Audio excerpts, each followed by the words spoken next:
নমস্কার। সৎকথায় প্রতিদিনের প্রার্থনার ধারাবাহিক অনুধ্যানের আজ 209তম দিনের অনুধ্যান। প্রাণারাম ইউটিউব চ্যানেলের মাধ্যমে সম্প্রচারিত হচ্ছে এই অনুষ্ঠান। আপনাদের সকলকে আন্তরিক কৃতজ্ঞতা জানিয়ে আজকে আমরা মহাত্মা বিজয় কৃষ্ণ গোস্বামীর সঙ্গে ঠাকুরের রসরঙ্গ এবং স্বামী বিবেকানন্দের কথা স্মরণ মনন করব। আজকের এই পুণ্য প্রভাতে এই মহাত্মাদের চরণে আভূমি প্রণতি জানাই। আমরা জানি যে ভারতবর্ষের এই পুণ্যভূমিতে সাধু সন্ত মহাত্মাদের কোনো ঘাটতি নেই, কোনো কমতি নেই, কোনো অভাব নেই, বরঞ্চ এরাই এই ভারতবর্ষকে পূর্ণ করে দিয়েছেন, পূর্ণ করে দিয়েছেন। সেজন্য বারবার সেই গানটির কথা মনে পড়ে না?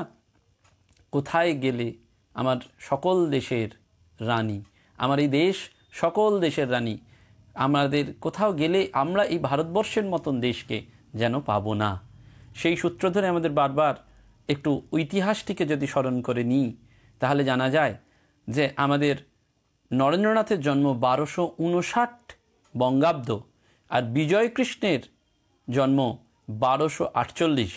অর্থাৎ বিজয়কৃষ্ণ গোস্বামী নরেন্দ্রনাথের চেয়ে বয়সে 21 বছরের বড় ছিলেন। আর গোস্বামী প্রভুর দেহত্যাগ হয় 1306 আর স্বামীজির হয় 1309। অর্থাৎ বিজয়কৃষ্ণ গোস্বামী এই পৃথিবীতে 58 বছর ছিলেন আর স্বামীজি ছিলেন 39 বছর। কিন্তু এদের পারস্পরিক শ্রদ্ধা ছিল অত্যন্ত গভীর। মহাত্মা বিজয়কৃষ্ণ গোস্বামী শান্তিপুরের অদ্বৈত মহাপ্রভুর বংশধর। তিনি প্রথম দিকে ব্রাহ্ম ধর্মের একনিষ্ঠ প্রচারক ছিলেন এবং পরে মানস সরোবরের পরমহংসজির কাছে দীক্ষা লাভের পর তপস্যাতে তিনি সিদ্ধাবস্থা লাভ করেন। তিনি সদ্গুরুরূপে বহু নরনারীর কল্যাণ সাধন করেন। হিন্দু ধর্ম এবং শাস্ত্রের জীবন্ত প্রতিমূর্তি ছিলেন এই বিজয়কৃষ্ণ বা গোস্বামী প্রভু। নরেন্দ্রনাথের অনেক আগে কেশব সেনের বেলঘড়িয়ার উদ্যানবাটিতে সাধনস্থলে শ্রীরামকৃষ্ণের সঙ্গে তার প্রথম সাক্ষাৎ ঘটেছিল। ঠাকুর রামকৃষ্ণদেব তাকে খুব ভালোবাসতেন এবং বলতেন, বিজয়কে দেখলে আমার হৃৎপদ্ম ফুটে ওঠে। অর্থাৎ তিনি বিজয়কৃষ্ণের উচ্চ বংশ, ঈশ্বর অনুরাগ যে গভীর এবং ত্যাগ তিতিক্ষা ইত্যাদি সদ্গুণের প্রশংসা করতেন। শ্রী রামকৃষ্ণ কথামৃতে আমরা পাই যে তিনি যেমন যুবক নরেনের সাথে কথাবার্তা বলেছেন, তেমনি বিজয়কৃষ্ণের সঙ্গেও তার কথাবার্তার বিবরণ লিপিবদ্ধ রয়েছে। বিজয়কৃষ্ণ একদিন ঢাকাতে নিজের ঘরে শ্রী রামকৃষ্ণদেবের সূক্ষ্ম দেহে আগমনের দর্শন পান এবং সেই দর্শন সত্য কিনা তার অঙ্গ প্রত্যঙ্গ টিপে দেখে যাচাই করে নেন। নরেন্দ্রনাথ যখন কলেজে পড়তেন সেই সময় তিনি সাধারণ ব্রাহ্ম সমাজের সদস্য হয়েছিলেন আমরা জানি, এবং ফলে ব্রাহ্ম সমাজে নরেন্দ্রনাথের সঙ্গে বিজয়কৃষ্ণের যেমন সাক্ষাৎ পরিচয় হয়েছে, তেমনি দক্ষিণেশ্বরে শ্রী রামকৃষ্ণের সঙ্গ লাভের আশায় উভয় যখন উপস্থিত হয়েছে তখনও পারস্পরিক পরিচয় ঘটেছে। অর্থাৎ নরেন্দ্রনাথের সঙ্গে এই বিজয়কৃষ্ণের যেন একটা সখ্যতা, একটা আন্তরিকতা গড়ে উঠেছে। আর এদিকে ঠাকুরের কথাও আমরা জানি যে বারবার এই অদ্বৈত বংশে যে বিজয়কৃষ্ণের জন্ম হয়েছিল সেইখানে যেন বারবার আমাদের স্মরণ করতে ইচ্ছা করে যে পিতা তার আনন্দচন্দ্র গোস্বামী ছিলেন অত্যন্ত নিষ্ঠাবান ভজনপ্রিয় একজন বৈষ্ণব মহাত্মা। তিনি প্রত্যহ শ্রীমদ্ ভাগবত পাঠ করতেন। প্রাত্যহিক প্রতিটি কাজে তার নিষ্ঠা সকলকে চমকে দেওয়ার মতন ছিল। তিনি প্রতিটি লাকড়ি অর্থাৎ খড়ি ধুয়ে রোদে দিতেন এবং তারপর সেইটার দ্বারা তিনি রান্না করতেন। এই জন্য তাকে সবাই বলতো খড়ি ধোয়া গোসাই। অর্থাৎ তিনি যেহেতু খড়ি ধুতেন সেই জন্য তাকে বলা হতো খড়ি ধোয়া গোসাই। কৃচ্ছ সাধনেও তিনি অনেক ঊর্ধ্বে অবস্থান করতেন। একবার সংকল্প করলেন শান্তিপুর থেকে শ্রীক্ষেত্র যাবেন সাষ্টাঙ্গ দিতে দিতে। এখন কোথায় শান্তিপুর আর কোথায় শ্রীক্ষেত্র সেটি তিনি ভাবছেন যে একবার যাবেন। এই সুকঠিন ব্রত পালন করতে গিয়ে বুকে দগদগে ঘা হয়ে গেল। পরে বুকে হাঁটুতে হাতে ছালা বেঁধে সাষ্টাঙ্গ দিতে দিতে তিনি পুরী পৌঁছলেন। পুরী পৌঁছতে তার 1.5 বছর লাগলো।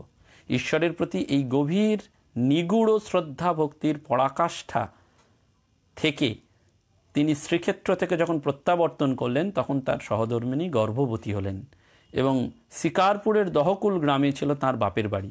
সেখানেই তিনি কিছুদিন অতিবাহিত করেন। অবশেষে এই 1248 সালে 13ই শ্রাবণ ইংরেজির 1841 খ্রিস্টাব্দে সোমবার সেই আকাঙ্ক্ষিত মাহেন্দ্রক্ষণে শ্রীকৃষ্ণের ঝুলন পূর্ণিমার দিন এই পবিত্র তিথিতে এই পবিত্র মহাপুরুষ বিজয়কৃষ্ণ গোস্বামী জন্মগ্রহণ করছেন। এবং যাকে দেখে ঠাকুর ওই বলছেন বিজয়কৃষ্ণকে দেখলে তার হৃৎপদ্ম যেন ফুটে ওঠে, এই বিজয়কৃষ্ণ গোস্বামী। এবং বিজয়কৃষ্ণ শৈশবেই তার উচ্চ আধারতা সম্পন্ন যে ছিলেন সেটি প্রকাশ পেত। বহু ঘটনার থেকে এটি বোঝা যায়। এবং তারপর হোমা পাখির মতন তিনি কিভাবে ভূমি ছেড়ে যে ঊর্ধ্বলোকে শ্রীরামকৃষ্ণ সমীপে মিলিত হয়েছেন সেটিও বোঝা যায়। শ্রীরামকৃষ্ণদেব বলছেন যে ঈশ্বরের জন্য আন্তরিক ডেকেছে তাকে এখানে আসতেই হবে। নানান গলিখুঁজি পেরিয়েও বিজয়কৃষ্ণ অবশেষে তার পরম পদকমলে এসে মিলিত হয়েছেন।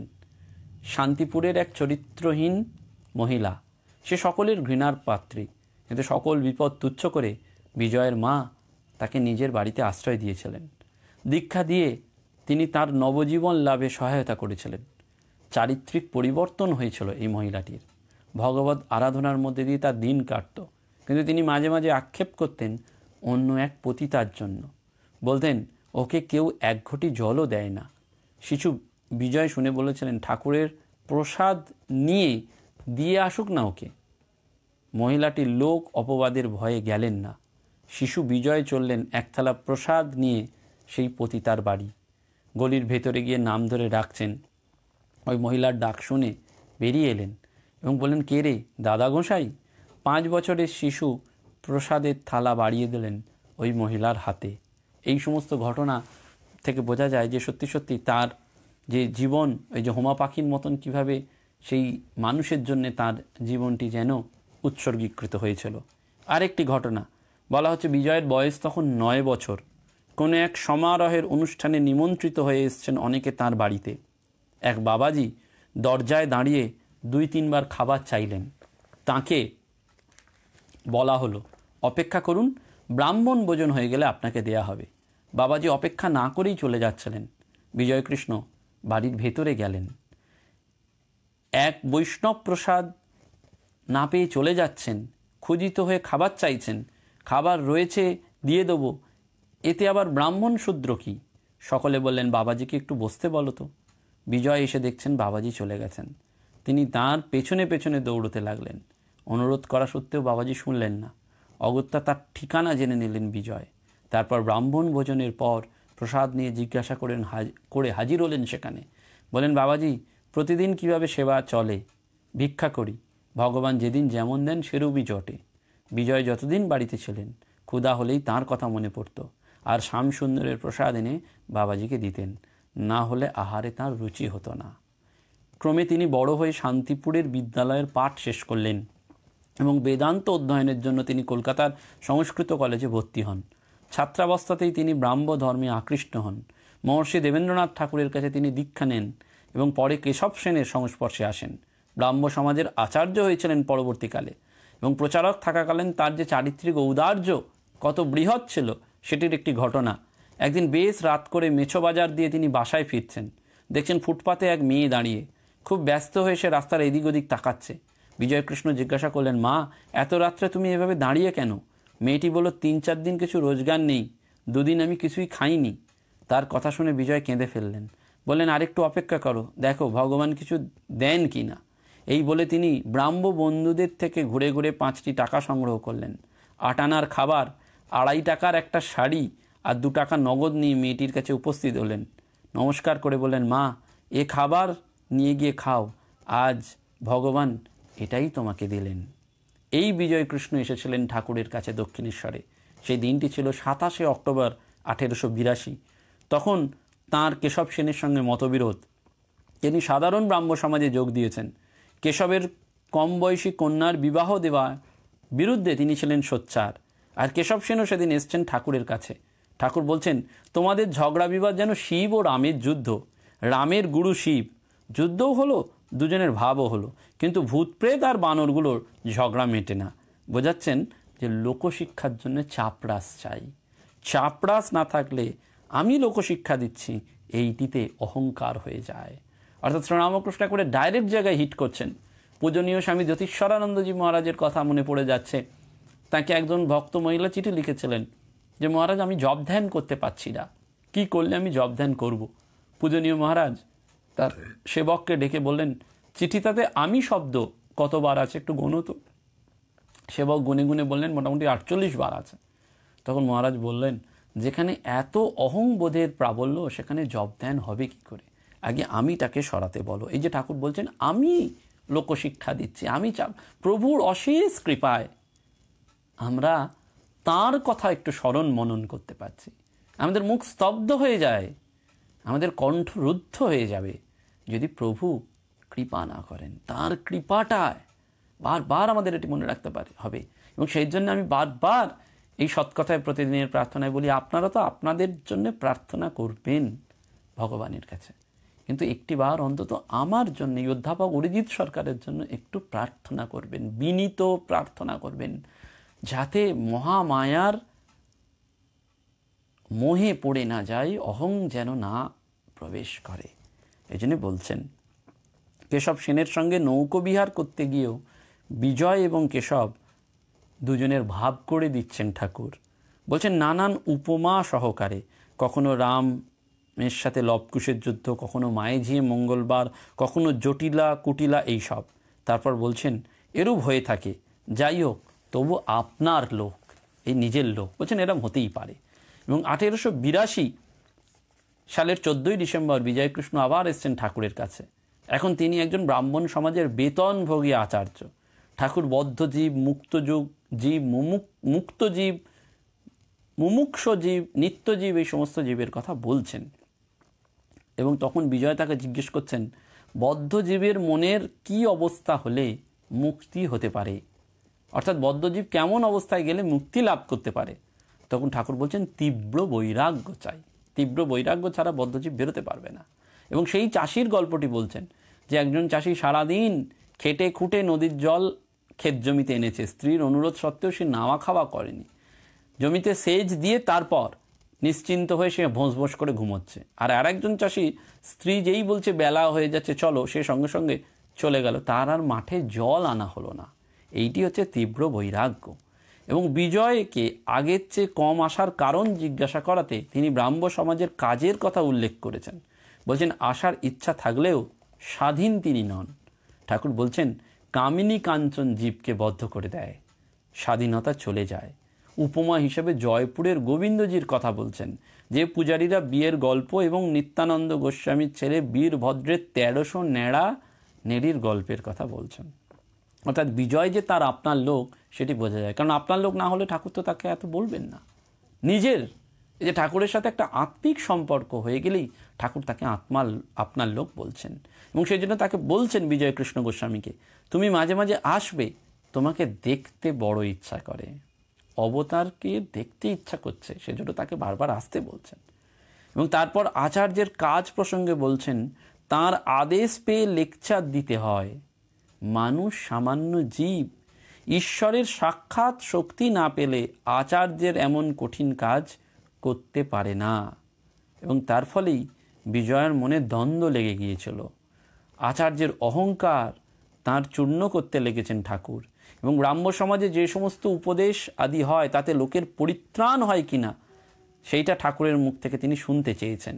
তখন ঠাকুর উত্তর দিয়েছেন, যারা ঈশ্বরের শক্তিতে শক্তিমান হয় নাই তাদের কি সাধ্য জীবের ভববন্ধন মোচন করে।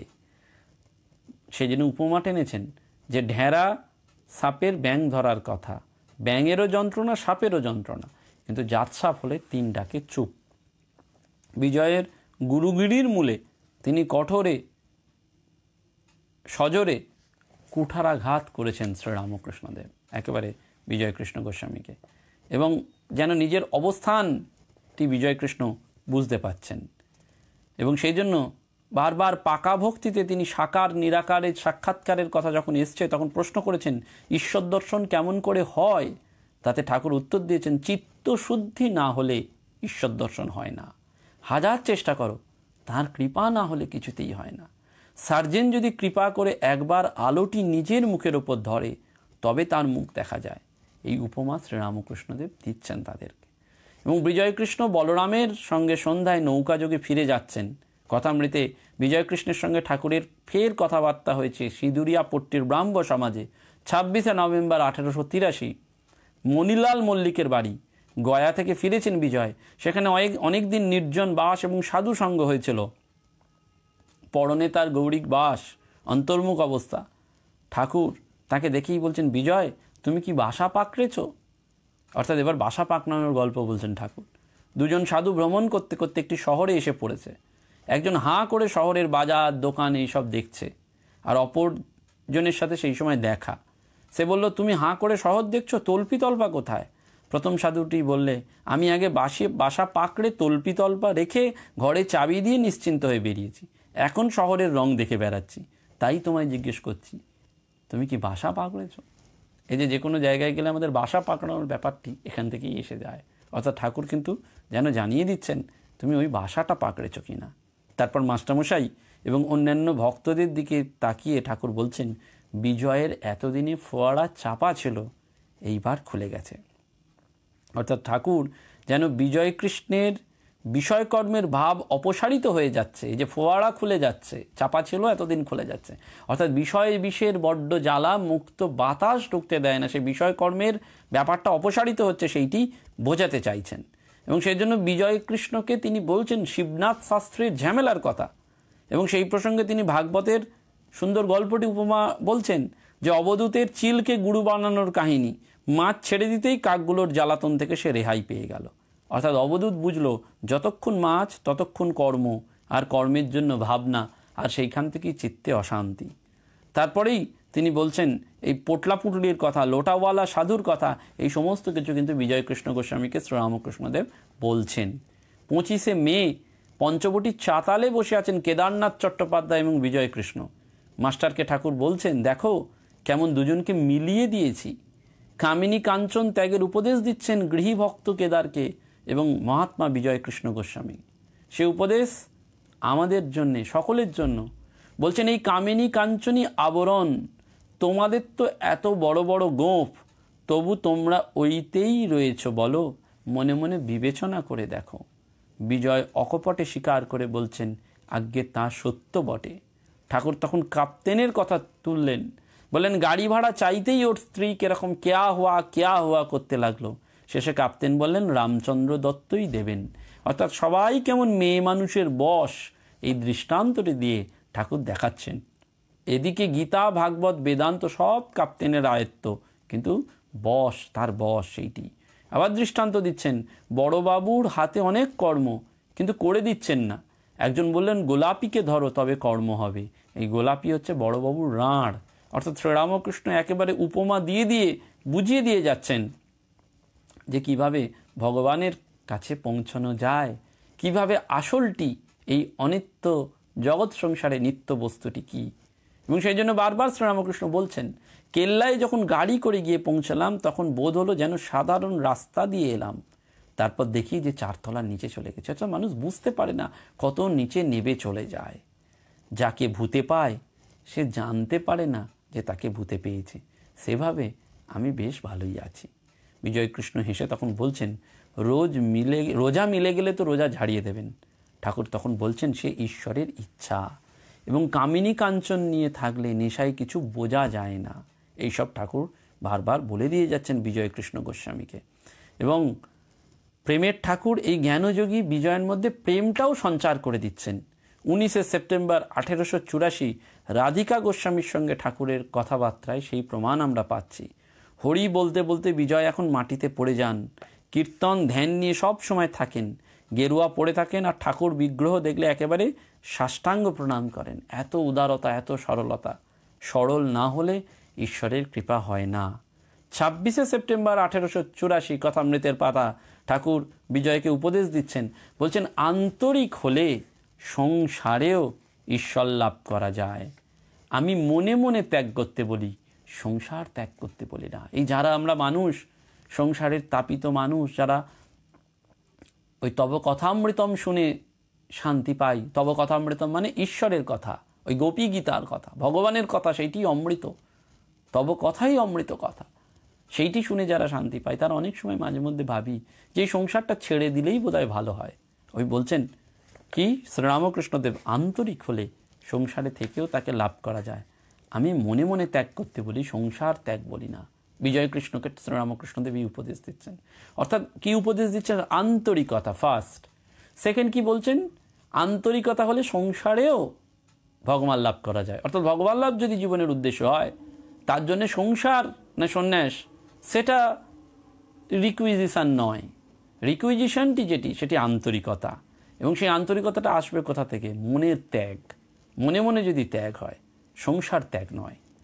তারপরেই বলছেন সেই অপূর্ব কথা যে আমি চক্ষু বুঝে ধ্যান করতাম, তারপর ভাবলুম এমন করলে চক্ষু বুঝলে ঈশ্বর আছেন, আর এমন করলে চক্ষু খুললে কি ঈশ্বর নাই? চক্ষু খুলেও দেখছি ঈশ্বর সর্বভূতে রয়েছেন। এবং যে রাম যে কৃষ্ণ ইদানিং সেই রামকৃষ্ণ, এই কথা নরেন্দ্রনাথকে ঠাকুর বলছেন, কিন্তু তার আগে এই বিজয়কৃষ্ণ ঠাকুরের এক অপূর্ব জ্যোতির্ময় রূপের দর্শন পেয়েছিলেন। ঢাকায় অবস্থানকালে বিজয়কৃষ্ণ গোস্বামী ঘরে বসে ধ্যান করছেন, হঠাৎ দেখেন জ্যোতির্ময় শরীরে শ্রীরামকৃষ্ণদেব স্বয়ং সেখানে উপস্থিত। বিজয়কৃষ্ণ একেবারে অবাক। তিনি হাত দিয়ে স্পর্শ করে তার দু চক্ষে বিশ্বাস করাতে চাইলেন। পরে দক্ষিণেশ্বরে এসে তিনি তার অপূর্ব সেই অভিজ্ঞতার কথা ঠাকুরকে বলছেন। ভাগ্নে হৃদয়রামকেও দুর্গাপূজাতে ঠাকুর সূক্ষ্ম শরীরে থাকার কথা দিয়েছিলেন এবং পালন করেছেন। অর্থাৎ সত্যি সত্যি শ্রীরামকৃষ্ণদেব সর্বদেবদেবীর স্বরূপ হয়ে এই আনন্দলীলা যেমন করেছেন, তেমনি ভক্তকে চুম্বক করে তিনি ইচ্ছা করেই সূচ হয়ে দেখিয়ে দিয়েছেন যে অযোধ্যা বৃন্দাবন আসলে ওই দূরে যাওয়া নয়, শ্রীরামকৃষ্ণ যাদের হৃদয়ে রয়েছেন সেই হৃদয়টাই অযোধ্যা বা বৃন্দাবন হয়ে গেছে। অর্থাৎ বিজয়কৃষ্ণ গোস্বামীর এই যে জীবন, সেটি যেন শ্রীরামকৃষ্ণের সঙ্গে যে দর্শন, শ্রীরামকৃষ্ণের সঙ্গে তার আলাপচারিতা আমাদের সেই আধ্যাত্মিক প্রেরণাকেই বারবার যেন জাগিয়ে দেয়। এবং সেই জন্য 1894 খ্রিস্টাব্দের 25শে সেপ্টেম্বর আমেরিকা থেকে গুরুভাই রামকৃষ্ণনন্দজিকে স্বামীজি একটি চিঠি লিখেছেন। বলছেন বিজয়বাবুকে খাতির যত্ন যথোচিত করবে। এবং অন্য আরেকটি চিঠিতে লিখছেন, বিজয় গোস্বামীকে এবং আমাদের বন্ধুবর্গকে আমার বিশেষ প্রণয় সম্ভাষণ দিবে। অর্থাৎ এই স্বামীজি পাশ্চাত্যে গিয়ে গুরুভাইদের কাছে বা গুরুভাইদের মাধ্যমে চিঠির দ্বারা তিনি এই বিজয়কৃষ্ণ গোস্বামীর খোঁজ খবর নিতেন। এবং বিশ্ব ধর্মসভায় গমন এবং সেখান থেকে ফিরে যে শোভাযাত্রা হয়েছিল তারও প্রত্যক্ষদর্শী ছিলেন এই বিজয়কৃষ্ণ গোস্বামী। 1899 খ্রিস্টাব্দে স্বামীজি যখন পাশ্চাত্য দেশ জয় করে দেশে ফেরেন, তখন কলকাতায় রাজা বিনয় কৃষ্ণদেবের সভাপতিত্বে একটি অভ্যর্থনা সমিতি গঠিত হয় এবং স্বামীজি জাহাজে করে এসে বজবজে নেবে, সেখান থেকে স্পেশাল ট্রেনে করে শিয়ালদায় পৌঁছান। শিয়ালদা স্টেশন থেকে সুসজ্জিত ঘোড়ার গাড়ি করে রিপন কলেজ, শোভাবাজার বাড়িতে এবং পশুপতি বাবুর বাড়িতে স্বামীজিকে নিয়ে আসা হয়েছিল। পথের মধ্যে উৎসাহী যুবকরা ঘোড়াগুলোকে ছেড়ে দিয়ে নিজেরাই গাড়ি টেনেছিল। সেই কিরণবাবু ছিলেন ব্রহ্মজ্ঞ কিরণচন্দ্র দত্ত। কলকাতায় সে এক মহা স্মরণীয় দৃশ্য ছিল। এবং সেই সময় হ্যারিসন রোডের একটি ভাড়া বাড়িতে গোস্বামী প্রভু অবস্থান করেছিলেন। স্বামীজিকে নিয়ে শোভাযাত্রা তার বাড়ির পাশ দিয়ে যাচ্ছিল। গোস্বামী প্রভু স্বয়ং স্বামীজিকে অভ্যর্থনা এবং আশীর্বাদ জানান। এই ঘটনার প্রত্যক্ষদর্শী এক যুবক, তিনি তারকনাথ রায়, তিনি বলছেন, বিবৃত করে বলছেন, দেখলাম হ্যারিসন রোডের উপরে একটি গৃহের বারান্দায় দাঁড়িয়ে এক জটাধারী সন্ন্যাসী উভয় বাহু উত্তোলন করে স্বামীজিকে আশীর্বাদ করলেন এবং স্বামীজি তাঁর দিকে চেয়ে তাকে প্রণাম করলেন। অনুসন্ধানে জানলাম সেই জটাধারী হলেন শ্রীমৎ বিজয়কৃষ্ণ গোস্বামী। এবং শোভাযাত্রাকালীন উভয়ের ক্ষণিক দর্শনের পর স্বামীজি গোস্বামী প্রভুর হ্যারিসন রোডের বাসায় একদিন নিজে সাক্ষাৎ করতে আসেন এবং তার যে বর্ণনা সেটি আমরা পাই কুমুদ বন্ধু সেনের লেখায়। বলছেন, যেদিন স্বামীজি প্রভুপাদ বিজয়কৃষ্ণ গোস্বামীর হ্যারিসন রোডের বাড়িতে যান, সেদিন আমি জানতে পেরে পূর্বেই সেখানে উপস্থিত ছিলাম। দেখি গোসাইজির সম্মুখে এক পৃথক আসন রাখা হয়েছে। স্বামীজি যে সময় নির্দিষ্ট করেছিলেন সেই সময়ের জন্য গোসাইজি প্রতীক্ষা করছিলেন। গোসাইজির কাছে তখন 10-15 জন লোক উপস্থিত ছিল, কিন্তু স্বামীজি যখন উপরে এলেন তখন বেজায় ভিড়। উভয়কে সাষ্টাঙ্গ প্রণাম করলেন অনেকক্ষণ। অর্থাৎ দুজনের প্রতি কি পারস্পরিক শ্রদ্ধা ভক্তি। গোসাইজি বললেন, জয় রামকৃষ্ণ, আপনার ভেতর তিনি সব করছেন। আমি ঢাকায় দেখেছি, উপাসনা করছি, আমার পার্শ্বে তিনি অঙ্গ স্পর্শ করে রয়েছেন। যখন দক্ষিণেশ্বরে যাই, পঞ্চবটিতে এবং তার ঘরে তাকে দর্শন করতে যাই। স্বামীজি বললেন, আমিও পাশ্চাত্য দেশে গিয়ে এই রকম অনেক দেখেছি এবং মনে প্রাণে অনুভব করেছি আমি নিমিত্ত মাত্র, তিনি আমার ভেতর দিয়ে কাজ করেন। এরপর স্বামীজি গোসাইজিকে বললেন, আপনি আশীর্বাদ করুন, আপনি জ্যেষ্ঠ, গুরুবৎ পূজনীয়, যাতে সংকল্পগুলি শীঘ্র কাজে পরিণত করতে পারি। গোসাইজি উত্তরে বলেছিলেন, আপনি সিদ্ধ সংকল্প পুরুষ, যা সংকল্প করবেন তাই সিদ্ধ হবে। আর এই সংকল্প আপনার নয়, তিনি আপনার ভেতর এই সংকল্প উদয় করে দিচ্ছেন। এই প্রসঙ্গের পরেও শ্রীরামকৃষ্ণের দিব্যভাবের কথা বলতে বলতে উভয়ে অভিভূত হয়ে পড়েন এবং শেষে আবার দুজন দুজনকে সাষ্টাঙ্গ প্রণাম করেন এবং তারপর স্বামীজি চলে আসেন। এটি কুমুদবন্ধু সেন তার অসাধারণ স্মৃতিকথায় আমাদেরকে উপহার দিচ্ছেন। এবং ঠাকুরের তিরোভাবের পর এই প্রসঙ্গে গোসাইজির দক্ষিণেশ্বরে গিয়ে যে উপলব্ধি হয়েছিল সেটি স্মরণযোগ্য। সেখানে গিয়ে তিনি বলছেন যে, দক্ষিণেশ্বরে গিয়া দেখিলাম সকলই আছে, তখন বুঝিলাম নিত্য বস্তুর প্রকাশ হইলে তাহা আর অপ্রকাশ হয় না। এই স্থূলদেহ ত্যাগের পরে শ্রীরামকৃষ্ণদেব গোসাইজিকে দক্ষিণেশ্বরে এবং কাঁকুড়গাছির যোগোদ্যানে যেখানে তিনি গেছেন সেখানেই দেখা দিয়েছেন। স্বামীজি গোসাইজির মধ্যে যেন দিব্য শক্তি তথা ব্রহ্মশক্তির প্রকাশ অনুভব করতেন এবং গোসাইজিও স্বামীজির মধ্যে তাঁর গুরু শ্রীরামকৃষ্ণের ঐশী শক্তির অভিব্যক্তি দেখতে পেয়েছিলেন। সেই জন্য উভয়ের প্রতি একটা পারস্পরিক শ্রদ্ধা এবং আধ্যাত্মিক উপলব্ধির যে প্রকাশ সেটি যেন ব্যক্ত করেছিলেন। বিজয়কৃষ্ণ লীলামৃত গ্রন্থে পদ্মাকারে এটি রয়েছে, প্রভু যবে বাস করে কলিকাতা মাঝে, শ্রী বিবেকানন্দ স্বামী আসে তাঁর কাছে, প্রভুরে প্রণতি করি কহিতে লাগিল, আপনার সেবা হেতু ঠাকুর প্রেরিল। আমেরিকা মহাদেশে বাস করি যবে, প্রকাশিত হইলেন গুরুদেব তবে, আমারে আদেশ দেন আপনা ভেটিতে, ভকতি করিয়া কহে বিশেষ সেবিতে। অর্থাৎ স্বামীজির এই শুভকর্ম, এইটির যে শুভেচ্ছা সেটি যেন বিজয়কৃষ্ণ গোস্বামী করেছিলেন। এবং গোস্বামী প্রভু স্বামীজির সঙ্গে সাক্ষাৎ করতে গিয়েছেন, সেটি আমরা বিবেকানন্দ ভক্ত মন্মথনাথ গঙ্গোপাধ্যায়ের লেখনীতে পাই। বাগবাজারে রামকৃষ্ণ ভক্ত বলরামবাবুর বাড়িতে বিজয়কৃষ্ণ গোস্বামী হল ঘরে প্রবেশ করলেন। তার সঙ্গে আরও কয়েকজন ছিলেন এবং তাদের কাছে খোল করতাল ছিল। হলের একটি পাশে তারা বসলেন। গোসাইজি এসে বসতেই স্বামীজি নিজ প্রকোষ্ঠ থেকে বেরিয়ে এলেন এবং গোসাইজি ও তাঁর সঙ্গীগণ সকলেই এককালে উঠে দাঁড়ালেন। গোসাইজি স্বামীজিকে প্রণাম করতে চেষ্টা করলেন, কিন্তু স্বামীজি সরে যেতেই তাকেই প্রণাম করতে চেষ্টা করলেন। কেউ কাউকে প্রণাম করতে পারলেন না। অবশেষে স্বামীজি গোসাইজির হাত ধরে শতরঞ্জির ওপর বসালেন। গোসাইজি সেই সময় ভাবভগ্ন, একেবারে বিভোর অবস্থা। কিছুক্ষণ সকলেই নীরব হইলেন। পরে স্বামীজি গোসাইজিকে বললেন, ঠাকুর সম্বন্ধে আপনি কিছু বলুন। গোসাইজি সেই বিভোর অবস্থা থেকে অতি ধীরে বললেন, ঠাকুর আমাকে কৃপা করেছিলেন, এর অধিক তিনি বলতে পারলেন না। দুই চোখে তার প্রেমাশ্রু ঝরে পড়ল। তিনি গদগদ বাণীতে সম্পূর্ণ নিরুদ্ধ হয়ে গেলেন এবং স্বামীজির আমেরিকায় বক্তৃতা দেওয়া এবং সেখান থেকে ফিরে মাদ্রাজবাসীদের কাছে বক্তৃতার বিষয় জানতেন গোস্বামী প্রভু। কুমুদবন্ধু সেন,